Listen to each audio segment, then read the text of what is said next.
Operation सिंदूर का जख्म खाया पाकिस्तान, भारत के खिलाफ रचा सबसे बड़ा खुफिया षड्यंत्र। यूक्रेन के अंधेरे में तुर्की को छोड़ा, ड्रैगन की गोद से निकलकर यूरोप पहुंचा पाक। भारत की तीसरी आंख ने पकड़ी चोरी, इस्लामाबाद कीव के ड्रोन डील से हड़कंप मचा। 2025 का सबसे बड़ा खुलासा, मेल ड्रोन्स के लिए गिड़गिड़ाता पाक, भारत की मुट्ठी भींची। सीमा पर फिर मंडराया खतरा, ऑपरेशन सिंदूर की आग में सुलग रहा पाकिस्तान। मई 2025 के उस ऑपरेशन सिंदूर की धमक आज भी रावलपिंडी के GHQ में गूंज रही है। वो तबाही, वो बेबसी, जब भारत के शूरवीरों ने पाकिस्तानी मंसूबों को पलक झपकते ही खाक में मिला दिया था, उस जख्म का दर्द पाकिस्तान आज तक नहीं भूला है। उस करारी हार के बाद इस्लामाबाद में जो मातम पसरा, उसने एक नए और कहीं ज्यादा खतरनाक खेल की नींव रख दी है। जब दुनिया ये सोच रही थी कि पाकिस्तान अपनी औकात में लौट आया है, तब पर्दे के पीछे एक ऐसी खुफिया बिसात बिछाई जा रही थी जिसकी भनक लगना लगभग नामुमकिन था। तुर्की के भाईजान को दरकिनार कर, चीनी आकाओं से मुंह मोड़कर पाकिस्तान सीधे यूरोप के दरवाजे पर जा पहुंचा है। वो भीख मांग रहा है एक ऐसी तकनीक की जो उसे लगता है कि वो भारत के खिलाफ उसकी हारी हुई बाजी को पलट सकती है। ये सौदा इतना खुफिया है कि इसे 7 तालों में छिपाकर रखा जा रहा है। ये सौदा हो रहा है यूक्रेन की जमीन पर एक यूरोपीय कंपनी के साथ। वो चाहते हैं मेल ड्रोन्स की ताकत, वही ताकत जिसने रूस यूक्रेन जंग का नक्शा बदल दिया। लेकिन वो शायद ये भूल गए कि 2025 के नए भारत की नजरें आसमान में उड़ते बाज से भी तेज हैं। भारत की खुफिया एजेंसियों ने इस सीक्रेट डील को पकड़ लिया है जिसने इस्लामाबाद से लेकर कीव तक हड़कंप मचा दिया है। आखिर क्या था ये ऑपरेशन सिंदूर जिसने पाकिस्तान को इतना बेबस कर दिया? क्यों पाकिस्तान अपने पुराने दोस्त तुर्की और चीन को छोड़कर यूक्रेन के पास जा रहा है? ये मेल ड्रोन्स आखिर हैं क्या भला, जो पाकिस्तान को लगता है कि वो भारत को चुनौती दे पाएगा? और सबसे बड़ा सवाल, क्या भारत इस नए यूक्रेनी कनेक्शन को तोड़ने के लिए तैयार है? इन सारे सवालों के जवाब हम आपको बताएंगे इस धमाकेदार खबर की पूरी कहानी में। तो बने रहिएगा वीडियो पर, और इस संबंध में आपके जो भी विचार हों कमेंट में लिखकर जरूर बताइएगा। तो चलिए इस खुफिया खेल की पहली परत हटाते हैं। आखिर ये सौदा है क्या जिसने भारतीय खुफिया एजेंसियों के कान खड़े कर दिए हैं? ये कोई मामूली खरीद फरोख्त नहीं है कि पाकिस्तान ने बाजार से जाकर कुछ खिलौने खरीद लिए। जी नहीं, ये है TOT यानी ट्रांसफर ऑफ टेक्नोलॉजी। इसे सरल भाषा में समझिए, पाकिस्तान सिर्फ ड्रोन नहीं खरीद रहा, वो ड्रोन बनाने की पूरी रेसिपी यानी पूरी फैक्ट्री ही अपने देश में लाना चाहता है। वो चाहता है कि कल को वो खुद ऐसे हजारों ड्रोन बना सके और भारत की सीमाओं पर उनका जाल बिछा सके। ये एक ऐसा सौदा है जो पाकिस्तान को ड्रोन इंपोर्टर से ड्रोन मैन्युफैक्चरर बना सकता है। भारतीय एजेंसियों के पास जो पुख्ता जानकारी है, उसके मुताबिक ये सौदा एक यूरोपीय ड्रोन कंपनी और पाकिस्तान की सरकारी रक्षा company heavy industries Taxila HIT के बीच फाइनल हो चुका है। वही हाइट जो पाकिस्तान के लिए अल खालिद जैसे टैंक और तोपें बनाती है, अब वो ड्रोन बनाने का सपना देख रही है। ये पाकिस्तान की हताशा को दिखाता है कि उसे अपनी मुख्य इंडस्ट्री को, जो टैंक बनाने के लिए जानी जाती है, उसे अब ड्रोन के काम में झोंकना पड़ रहा है। और इस पूरे खेल में बिचौलिए का काम कौन कर रहा है? यूक्रेन। वही यूक्रेन जो खुद इस वक्त जंग के मैदान में ड्रोन टेक्नोलॉजी का सबसे बड़ा टेस्टर बना हुआ है। अब आप पूछेंगे कि यूक्रेन ऐसा क्यों करेगा? पहला, उसे पैसे की सख्त जरूरत है। दूसरा, वो पाकिस्तान को अपने पाले में लाकर शायद अंतर्राष्ट्रीय समर्थन जुटाना चाहता है। और तीसरा, वो जानता है कि ये टेक्नोलॉजी भारत के खिलाफ इस्तेमाल होगी, लेकिन शायद उसे इसकी परवाह नहीं। पाकिस्तान इस पूरे सौदे को इतना गुप्त क्यों रखना चाहता है? क्योंकि उसे डर है, उसे ऑपरेशन सिंदूर का खौफ है। उसे पता है कि अगर ये खबर भारत के सामने आ गई तो भारत इस सौदे को रोकने के लिए जमीन आसमान एक कर देगा।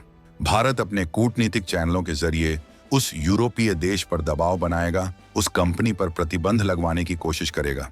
इसलिए ये पूरी डील पर्दे के पीछे खुफिया अधिकारियों के जरिए बैक चैनल से की जा रही है।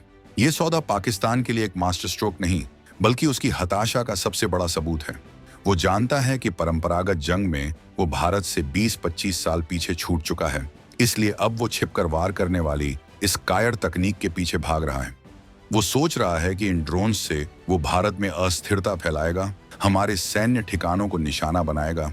लेकिन वो ये नहीं जानता कि भारत ने इसका जवाब पहले ही तैयार कर रखा है। तो सवाल ये उठता है कि पाकिस्तान को अचानक इन मेल ड्रोन्स की इतनी जरूरत क्यों आन पड़ी। इसका जवाब छिपा है मई 2025 के उस ऑपरेशन में जिसका नाम सुनते ही पाकिस्तानी जनरलों की नींद उड़ जाती है, ऑपरेशन सिंदूर। ये वो वक्त था जब पाकिस्तान ने अपनी पूरी ताकत बटोरकर अपने सबसे घातक ड्रोन्स और हथियारों के साथ भारत की पश्चिमी सीमा पर एक बड़ा हमला करने की जुर्रत की थी। उन्हें लगा था कि वो भारत को चौंका देंगे, कि वो 1965 की तरह कोई बड़ा कारनामा कर जाएंगे। उन्हें अपने चीनी और तुर्की ड्रोन्स पर बहुत गुमान था, लेकिन वो ये भूल गए थे कि ये 2025 का नया भारत है। भारतीय रक्षा बलों ने, खासकर हमारे अनमैन्ड एरियल सिस्टम्स यूएस ने, उनके इस हमले को शुरू होने से पहले ही कुचल दिया। ये कोई आम लड़ाई नहीं थी, ये इलेक्ट्रॉनिक वॉरफेयर का एक जीता जागता नमूना था। जैसे ही पाकिस्तानी ड्रोन भारतीय सीमा के पास आए, भारतीय डिफेंस शील्ड एक्टिवेट हो गई। आसमान में हमारे किलर ड्रोन शिकारी बाज की तरह मंडरा रहे थे। जमीन पर हमारे जैमिंग सिस्टम ने पाकिस्तानी ड्रोन्स के सिग्नल को जाम कर दिया। पाकिस्तानी ऑपरेटरों ने देखा कि उनके स्क्रीन ब्लैंक हो गए, उनके ड्रोन उनके कंट्रोल से बाहर हो गए और बारिश की बूंदों की तरह जमीन पर गिरने लगे। जो कुछ बच गए उन्हें हमारे किलर ड्रोन ने हवा में ही नष्ट कर दिया। ऑपरेशन सिंदूर पाकिस्तान के लिए एक सैन्य हार से ज्यादा एक तकनीकी बेइज्जती थी। पूरी दुनिया ने देखा कि पाकिस्तान का ड्रोन प्रोग्राम भारत के डिफेंस शील्ड के सामने कितना खोखला है। इसी हार ने उन्हें मजबूर कर दिया कि वो अपनी पूरी रणनीति बदलें। ठीक इसी वक्त हजारों किलोमीटर दूर रूस यूक्रेन के मैदान में एक नई जंग लड़ी जा रही थी। इस जंग ने दुनिया को दिखाया कि मेल ड्रोन्स कितने घातक हो सकते हैं। ये मेल यानी medium altitude long endurance drone 24 से 30 घंटे तक 30,000 फीट की ऊंचाई पर उड़ सकते हैं। ये इतने ऊपर होते हैं कि इन्हें पकड़ना मुश्किल होता है और ये वहां से सब कुछ देखते रहते हैं। यूक्रेन के ड्रोन्स ने रूस के अंदर सैकड़ों किलोमीटर घुसकर तेल रिफाइनरियों को 30,000 फीट की ऊंचाई पर उड़ सकते हैं। ये इतने ऊपर होते हैं कि इन्हें पकड़ना मुश्किल होता है और ये वहां से सब कुछ देखते रहते हैं। यूक्रेन के ड्रोन्स ने रूस के अंदर सैकड़ों किलोमीटर घुसकर तेल रिफाइनरियों को जला दिया, लॉजिस्टिक हब को तबाह कर दिया, एयरफील्ड पर खड़े जहाजों को उड़ा दिया। रूस के ड्रोन भी यूक्रेन के ऊर्जा केंद्रों को निशाना बना रहे थे। पाकिस्तान ने इस जंग से सबक लिया। उसे समझ आ गया कि अगर भारत से मुकाबला करना है तो उसे भी ऐसे ही लंबी दूरी के मेल ड्रोन्स चाहिए। वो इन ड्रोन्स से भारत के forward airbase, radar station, supply depot और कमांड सेंटरों पर हमला करने का ख्वाब देख रहा है। ऑपरेशन सिंदूर की हार और यूक्रेन जंग के सबक ने मिलकर पाकिस्तान को इस यूक्रेनी डील की तरफ धकेल दिया है। तो क्या भारत इस नई चुनौती से अनजान है? क्या पाकिस्तान के इस खुफिया सौदे की भनक लगने के बाद नई दिल्ली में खलबली मची है? जी, खलबली तो मची है, लेकिन वो डर की नहीं बल्कि तैयारी की है। जैसे ही भारतीय एजेंसियों ने इस यूक्रेनी डील की खबर दी, भारत का पूरा रक्षा तंत्र अलर्ट मोड पर आ गया। ये 2025 का भारत है। ये वेट एंड वॉच, इंतजार करो और देखो नहीं करता। ये एक्ट एंड डोमिनेट, कार्रवाई करो और हावी हो जाओ करता है। खबर मिलते ही भारत की उत्तरी सेना कमान के कमांडर लेफ्टिनेंट जनरल प्रतीक शर्मा ने एक हाई लेवल मीटिंग बुलाई। ये कोई आम समीक्षा बैठक नहीं थी। ये ड्रोन युद्ध की तैयारियों का एक रिव्यू था। ये इस बात का जायजा था कि अगर पाकिस्तान को ये मेल ड्रोन मिल भी जाते हैं तो हम उन्हें जमीन से उठने से पहले या सीमा पार करने से पहले ही कैसे नष्ट कर सकते हैं। लेफ्टिनेंट जनरल शर्मा को आधुनिक ड्रोन की लड़ाकू क्षमता और हमारी तैयारियों के बारे में एक एक जानकारी दी गई। उन्होंने भारतीय सेना के जांबाजों की तारीफ की और 3 शब्दों पर जोर दिया जो पाकिस्तान के कानों तक पहुंचने बहुत जरूरी है: इनोवेशन, तकनीकी उत्कृष्टता और मल्टी डोमेन ऑपरेशंस। अब इन भारी भरकम शब्दों का मतलब समझिए। इनोवेशन मतलब हम सिर्फ ड्रोन खरीद नहीं रहे, हम उन्हें बनाने और उनसे भी बेहतर बनाने पर काम कर रहे हैं। भारत का अपना ड्रोन स्टार्टअप इकोसिस्टम आज दुनिया में सबसे तेजी से बढ़ रहा है। DRDO से लेकर छोटी छोटी कंपनियां सब एक से बढ़कर एक किलर मशीनें बना रही हैं। तकनीकी उत्कृष्टता मतलब हमारे ड्रोन सिर्फ उड़ोगे नहीं, वो दुश्मन के ड्रोन्स का शिकार करेंगे। हम ड्रोन स्वारम टेक्नोलॉजी के मास्टर बन चुके हैं, जहां एक साथ सैकड़ों ड्रोन एक मिशन पर निकलते हैं और दुश्मन को सोचने का भी मौका नहीं देते।